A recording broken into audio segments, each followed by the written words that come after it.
There's been another mass shooting in America, this time in a community college in Oregon. That means there are more American families, moms, dads, children, whose lives have been changed forever. That means there's another community stunned with grief, and communities across the country forced to relieve their own anguish, and parents across the country who are scared because they know it might have been their families or their children. I've been to Roseburg, Oregon. There are really good people there. I want to thank all the first responders whose bravery likely saved some lives today. Federal law enforcement has been on the scene in a supporting role, and we've offered to stay and help as much as Roseburg needs for as long as they need. In the coming days, we'll learn about the victims, young men and women who were studying and learning and working hard, their eyes set on the future, their dreams on what they could make of their lives. And America will wrap everyone who's grieving with our prayers and our love. But as I said just a few months ago, and I said a few months before that, and I said each time we see one of these mass shootings, our thoughts and prayers are not enough. It's not enough. It does not capture the heartache and grief and anger that we should feel. And it does nothing to prevent this carnage from being inflicted someplace else in America. Next week, or a couple of months from now. We don't yet know why this individual did what he did. And it's fair to say that anybody who does this has a sickness in their minds, regardless of what they think their motivations may be. But we are not the only country on earth that has people with mental illnesses or want to do harm to other people. We are the only advanced country on earth that sees these kinds of mass shootings every few months.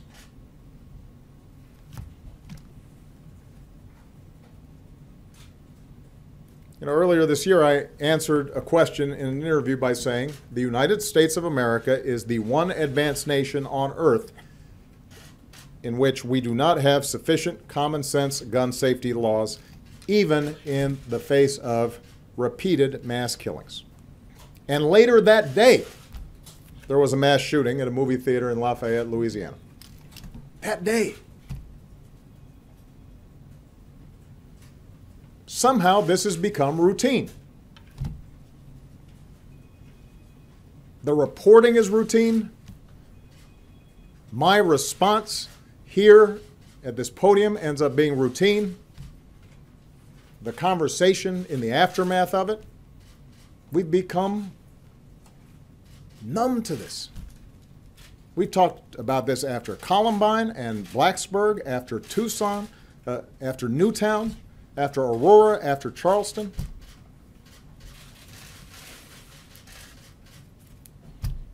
It cannot be this easy for somebody who wants to inflict harm on other people to get his or her hands on a gun.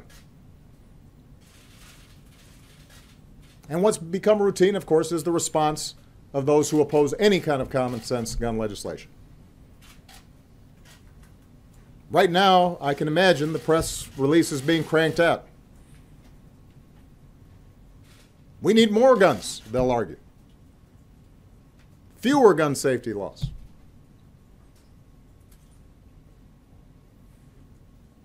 Does anybody really believe that?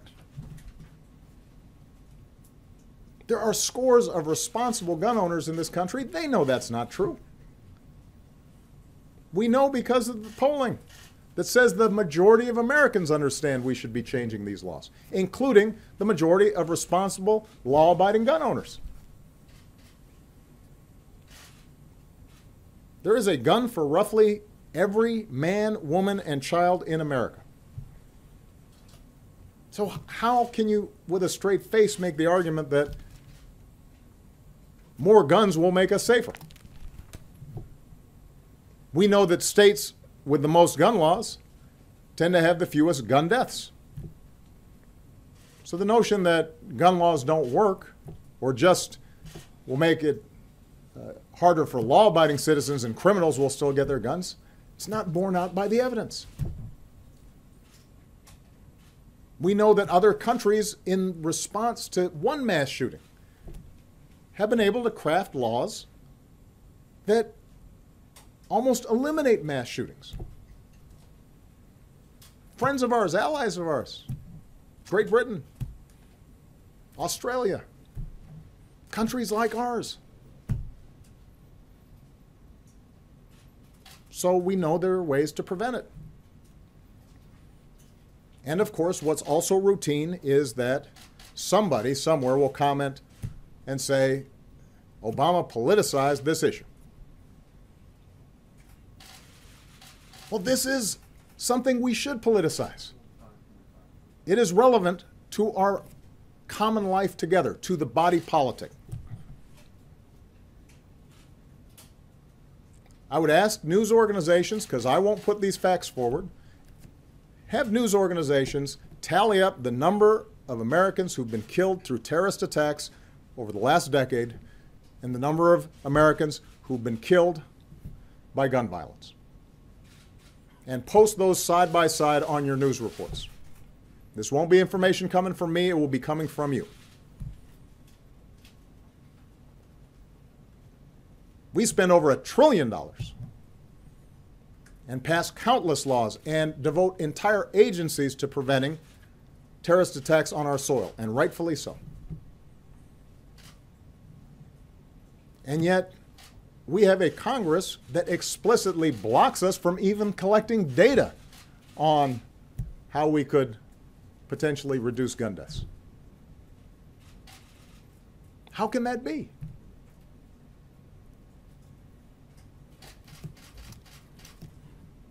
This is a political choice that we make to allow this to happen every few months in America. We collectively are answerable to those families who lose their loved ones because of our inaction. When Americans are killed in mine disasters, we work to make mines safer. When Americans are killed in floods and hurricanes, we make communities safer. When roads are unsafe, we fix them to reduce auto fatalities. We have seatbelt laws because we know it saves lives. So the notion that gun violence is somehow different, that our freedom and our Constitution prohibits any modest regulation of how we use a deadly weapon, when there are law-abiding gun owners all across the country who could hunt and protect their families and do everything they do under such regulations. Doesn't make sense. So, tonight, as those of us who are lucky enough to hug our kids a little closer,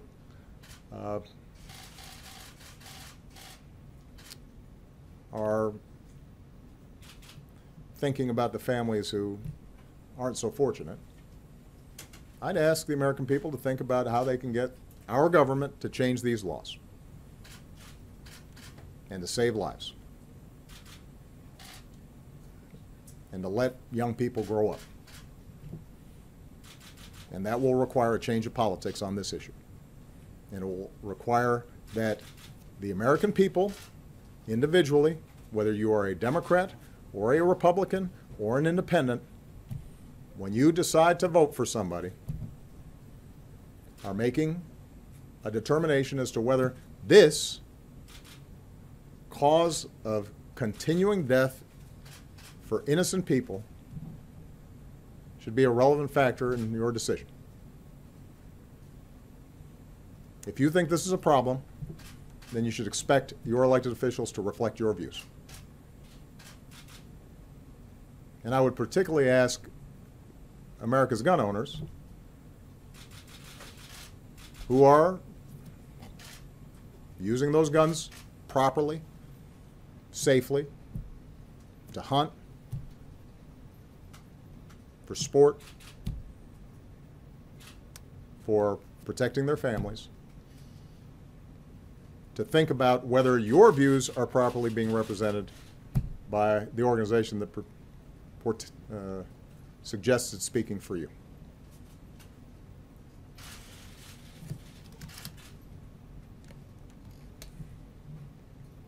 And each time this happens, I'm going to bring this up.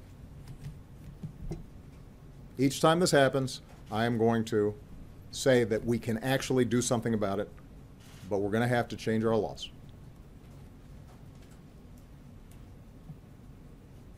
And this is not something I can do by myself.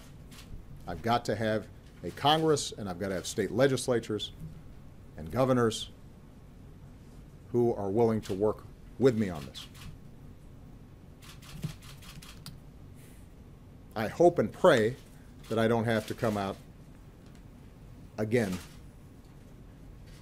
during my tenure as president to offer my condolences to families in these circumstances. But based on my experience as president, I can't guarantee that. And that's terrible to say. And it can change. May God bless the memories of those who were killed today. May He bring comfort to their families and courage to the injured as they fight their way back. And may He give us the strength to come together and find the courage to change. Thank you.